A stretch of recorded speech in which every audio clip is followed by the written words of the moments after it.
Mayang adlaw kaning tanan nga nagpaminaw karon ning tulumanon kini ang akong suliran. Ilabi na kaninyo Dr. ni Obra o Dr. ni Ilin Batahan.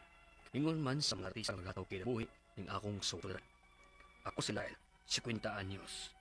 Minyo og may duha ka anak. Taga syudad sa Sugbo. Punto medikal kining akong suliran.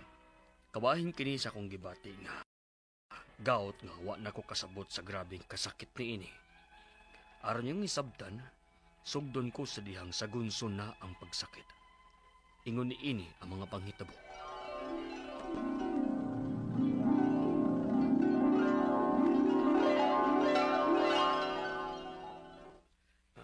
Mang, man na mong meeting. Anhaon na tika.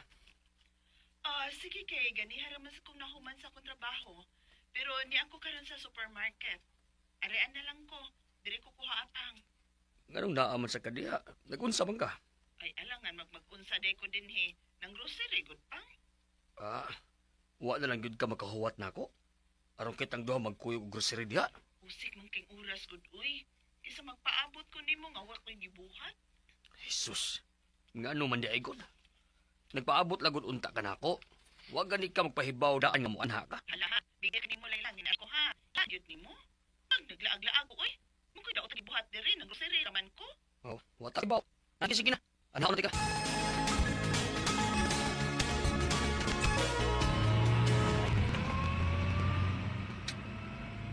Gano bang init bang kay kag-o? Basta pag adto na ko sa grocery nga wa ko makapahibaw nimo ikasuko nimo. Ano naman ka? Kabantay ba ko nimo ay? Kanunay na lang init ng imong o. Sa puto na kay ka. Ano naman ka? Uy. Oh. Alay? Ngano ka? Sus, sa paa sa dani nila sige busina oy. Hibaw napagngan ta. Kadiyot gani pe. Kadiyot lang kaayo, napagngan me. Pasensya kaayo, napagngan jud me.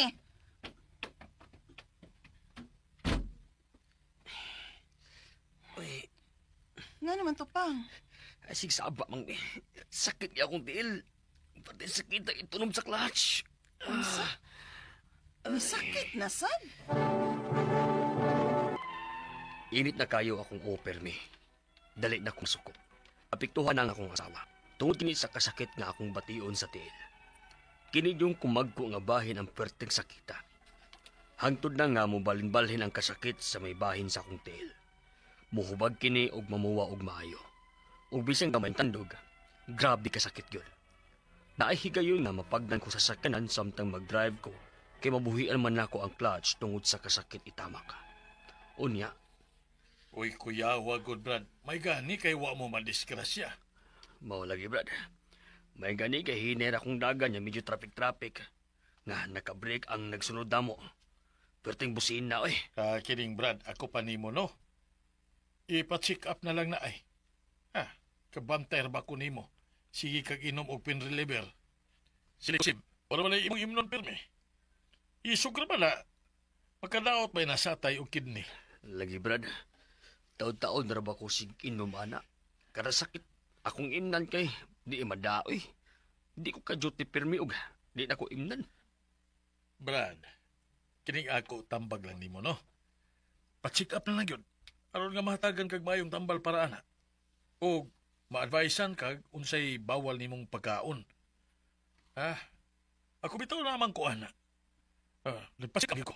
Aw, di na lang ko pa check up na Sultihin na lang ko kung sa itambal ni mo, baby. Mao na li akong sundon. Uy, naunsa ka? Maayo gid nang ikaw mismo magpa-check up. Kaya ron nga may bawaan ko noon say kanang unsa na status ng imong gibati nga matud pa nimo gout. Ikaw na siya nagbuot-buot og sulti ana. Pero ang basin tuon, no? Pero mo lagi mas maayo gyud nga magpa-check up gyud ka. Good morning, Doc. Ani anang result sa laboratory test na ko, Doc. Good morning. Kadto man ning uric acid blood test, no? Yes, Doc. Alright. Ato ning gihimo ang uric acid blood test kay this is the primary blood test for diagnosing gout, which measures the level of uric acids in the blood. So ako nakita dire, kay naanak ka sa high level of uric acid, which is 6 mgdl na. Unsay but ipasabot ana, Dok? Ang high levels of uric acid, known as hyperuricemia, it can cause to crystallize and lead to gout. Sa imong case, grabe na kataas ang imong uric acid. Resitahan ti ka og tambal ani sir ha. Febusustat. Take this for 3 months straight, once a day. 3 months, Dok. Yes. After 3 months, balik ka din ako sir ha, kung unsay resulta. Kung kinahanglan pa bang i-continue until 6 months or more. Ha?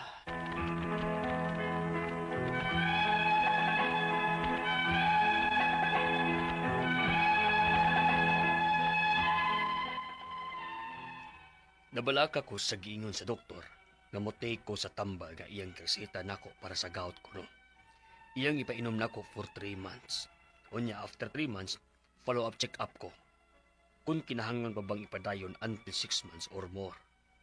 Ang ako mga pangutana mao kining sunod. Unang pangutana. Sa iwan, dili ayo nga sige inom og tambal, labi na iso nga tambal, kay makadaot kini sa atay ug kidney. Nganong ni-recommend man ang doktor og ingon adto kadugay sa pag-inom sa maong tambal? Ikadawang pangutana, sukad nga ni inom ko sa maong tambal, wa man lagi mawa ang sakit. Nisamot mahinuon ang kasakit. Ikatulo ug katapusang pangutana, sakto kahani nga tambal ang giresita sa doktor? Para jud kahani sa gouty arthritis nga akong gibati. Palihog, tabagig tambagi ko, kini ang akong suliran, Lyle. Mayong adlaw mga suking tig paminaw din sa tong programa kini ang akong suliran. Ani na sa bako si Dr. Rene Obra makiguban kaninyo karong adlaw. Ako mutambag sa inyong mga medical problem, psychological, emotional ug behavioral ug mga drug related nga mga problema kay usa man ako ka medical doctor, usa ka psychiatrist ug usa ka drug addiction specialist. Klase-klase ang pamaagi sa pagpadala sa mga sulat-suliran ri kanamo. Pwede kay padala sa among email suliran_612@yahoo.com or sa akong Facebook account kini ang akong suliran official writers page o direba sa mong batan sa 3rd floor Jose R. Martinez Building, Osmeña Boulevard, ning Dakbayan sa Sugbo. Ang atong makutlo nga pagtulunan karong adlaw is ansarman to no. Asa na to ako gikuan. Ang ato makutong nga pagtulunan karong adlaw is be ready for whatever negative things that might happen along the way. Mo na Murphy's law ha. Di kay moadto kag usa ka lugar ingon nga okay naman wa may problema. So be ready for whatever negative things, mga problema that you may encounter along the way and you have to prepare for it no. Kung ingon wala lagi problema lagi, abot lagi mo to problema. So well and good. Why problema? What about kung na problema? What about kung ng imong cellphone wa ma-charge? What about kung wala kay flashlight? What about kung wala kay payong or whatever? Tama na nga itong makutlong nga pagtulunan karong adlaw ha? Ang atong magtatampo karong adlaw si kinsa na itong atong nabatigan na si Laili by pagbasa ni or Liel? Laili siguro no? 50 years old, minyo ni siya, may duha ka mga anak. Ang iyang problema about ning gitawag na to gout, no? Or arthritis, no? Ano ni patigaran ni siya, no? So, unang pangutana ni Laili, by the way, tagadiin ba to ni siya? Manigibot lang yung address. So, mag-greet na lang po kong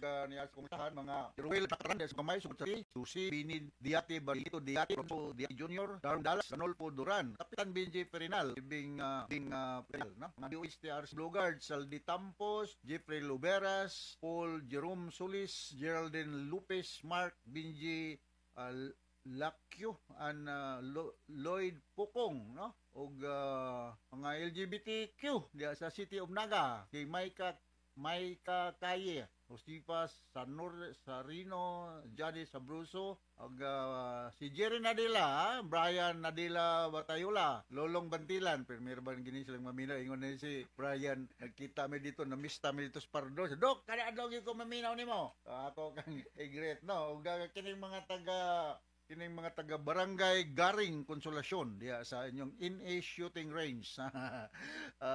May pagpaminaw ni Rusan Mayol o ni Remedio B. Mayol diya sa Argao with the semestro to Nikki, Ninan, Ariel, Ralph Campo, no? mga taga Sikihor, kumusta? Unya na lang po mo mga kay daghan kayo mga taga Sikihor di sa akong listahan. Unang pangutana ni Laili, no? Sa akong kaybaw, dili maayo ang magsigi og inom og tambal lagi labi na og isog nga tambal kay makadaot kini sa atay og kidney. Nganong ni-recommend man ang doktor inom akong ingon ato kadugay sa pag-inom sa maong tambal? Well, ang doktor magod naay basihan kung unsa kadugaya ang pag-inom sa tambal, pila may dosage ug unsa man klaseng tambal depende sa sakit nga giatubang. Kining gitawag na tog chronic problem, kinahanglan po ning dugay po ning tambalon ug taas pod nga dosage. Nakahibalo mi sa desired effects sa usa ka tambal, nakahibaw pod mi sa kanang ingon ta adverse effect or side effect sa mga tambal. So, ang attending doctor nimo naay rason nganong dugay-dugay og inom ang nimo sa tambal nga iyang gi-recommend. Daghan example, ako mga pasyente usay na maayo og 2 ka semana, usa ka buwan, napoy maayo og usa ka tuig, napoy dili maayo og 5 ka tuig. Na gani dili maayo og 10 ka tuig. So treatment doesn't always means cure. Ako malikon, ang pagtambal dili po pasabot nga ayuhon gyud. Doesn't always means cure. Although ang purpose gyud nga ma-cure gyud ka, maayo gyud. But it is a way to lessen sufferings and discomfort nga dili ka magantos, no? So naay mga tambal nga magpahupay lang sa kasakit, labi na kanang mga problema lagi nga lawom-lawom nga mga medical problem. So, kumalikon na ay rason tong imong attending doctor nganong dugay gipainom nimo ang imong. Of course, ang kidney magod mo ni siya mo musala, mo filter sa atong mga kuan, impurities diya sa atong ginakaon nga mada sa daloy sa dugo. So, kung ma-overload siya, posible po nga malfunction, no? Kaduhang pangutana, sukad nga nainom ko sa maong tambal, wa man lagi nawala ang sakit. Misamot man hinuon ka sakit. Mga lagi na dili maning ubang tambal parag sili nga muhang dayon. It will take time ug close monitoring kay mao man ay usas mga rason nga ang doktor mayo nga balik mo ma'am sunod buwan kay para nga ma-monitor na to kung sa may progress sa imong ginamo na alibyo ba. Kay kung wa mo alibyo, pwede magtasan ng dosage, pulihan ng tambal or ihunong ng tambal, no? Depende sa clinical impression o diagnosis sa imong attending doctor. So ayo pagtuo ngay naginom nimo dayon sa tambal, mawa dayon ang mga negatibo nga ireklamo nimo sa imong lawas. Sunod nga pangutana, sakto ka ni nga tambal nga gresita sa doktor para gyud kaha ni gyud arthritis nga akong gibati. Posible nga arthritis, no? Para sa arthritis.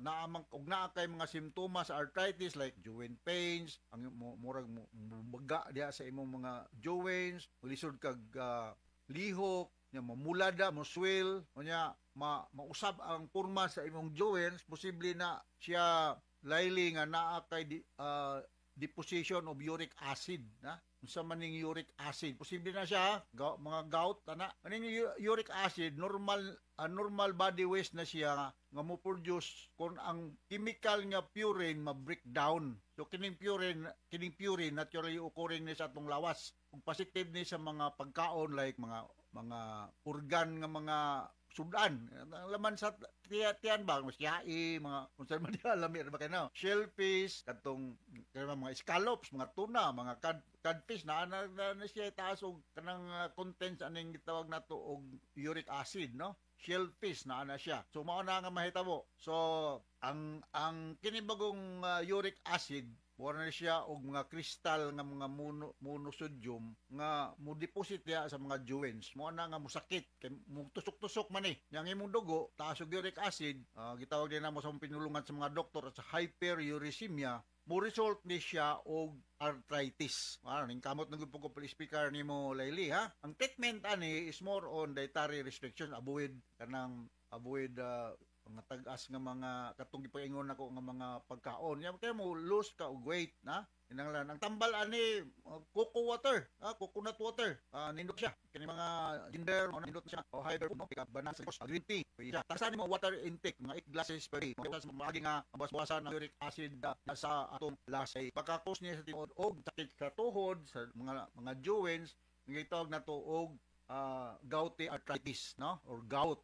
Sunod nga pangutana, Wow, naman to yung katapos ang pangutan, no? Papaliyog tabang yung tambagi ko. Sumunay ako ikatambag ni mo, Laili, no? Kung wa na aramang wa man nimo gibutang pud ang imong address, no? Mas maayos yun magpa laboratory workup ka para makabalotag kung sa kataas ang imong uric acid. Kay kung wa ka mo laboratory workup, haka-haka lang, dili gid siya confirmatory. Akong balikon, ang mga simptoma aning taas kag uric acid, musakit ang imong mga joints, nya mausab ang porma, murag mamuwa, mamaga. Nya siyempre maglisod kag lihok, murag mo mukaging kay naglihok kay sakit man. Nya avoid ka atong gipaingon nako nga mga pagkaon nga taas kayo uric acid content, ha? Kay magkadaghan ang imong uric acid sa joints, magka-develop ka gouty arthritis. Naanay mga tambal, na? Naanay mga tambal gawa sa mga dietary restrictions, naanay mga allopurinol, naanay daghang mga tambal ani, na mga non-steroid anti-inflammatory tambal. Corticosteroids pwede sad. Alright? So once again, Laili, hinaot nakasabot ka sa kung speaker nimo ug ngadto sa libuan millions nga naminaw sa itong programa kini akong suliran.